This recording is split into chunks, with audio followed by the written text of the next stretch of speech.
Mwongozo wa kujifunza Biblia, Agosti 6, siku ya Alhamis. Mada inasema karama ya unabii. Karama ya unabii inachukua nafasi kubwa katika mjadala wa Paulo kuhusu karama za Roho. Kwa kuvutia, karama ya unabii kwa kawaida inatajwa kabla ya karama ya kunena kwa lugha. Wakorintho wa kwanza sura ya 12 aya 10, aya 28 na Wakorintho wa kwanza sura ya 13 aya 8. Karama ya kunena kwa lugha inapotajwa kwanza, hili linasisitiza tu umuhimu wake mdogo ikilinganishwa na karama ya unabii.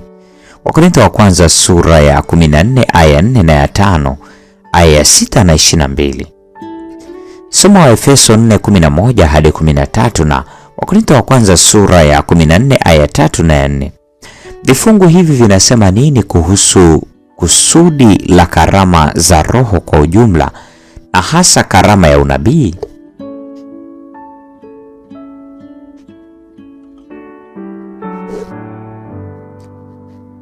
Karama ya unabii inakusudiwa kujenga, kutia moyo na kufariji. Wakorintho wa kwanza sura ya 14 aya ya 3, linganisha na Matendo 15 aya 32. Hili linadokeza kwamba unabii hauhusu sana kutabiri yajayo, bali ni jinsi ya kuishi sasa.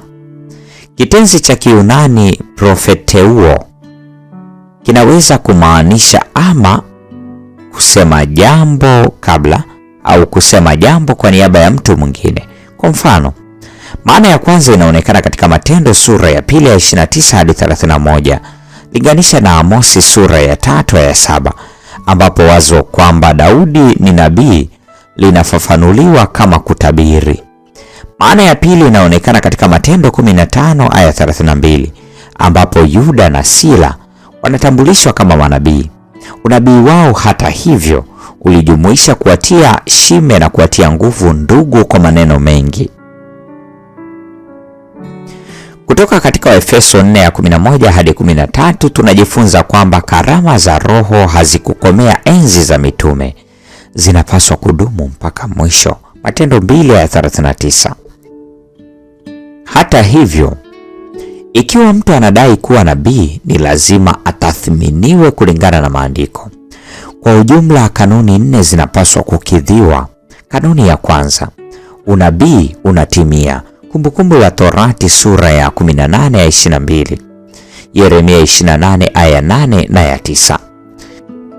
Kanuni ya pili, ujumbe unapatana na ule wa manabii waliotangulia. Kumbukumbu la Torati sura ya 13 aya kwanza hadi ya 3, Isaya sura ya 8 aya 20.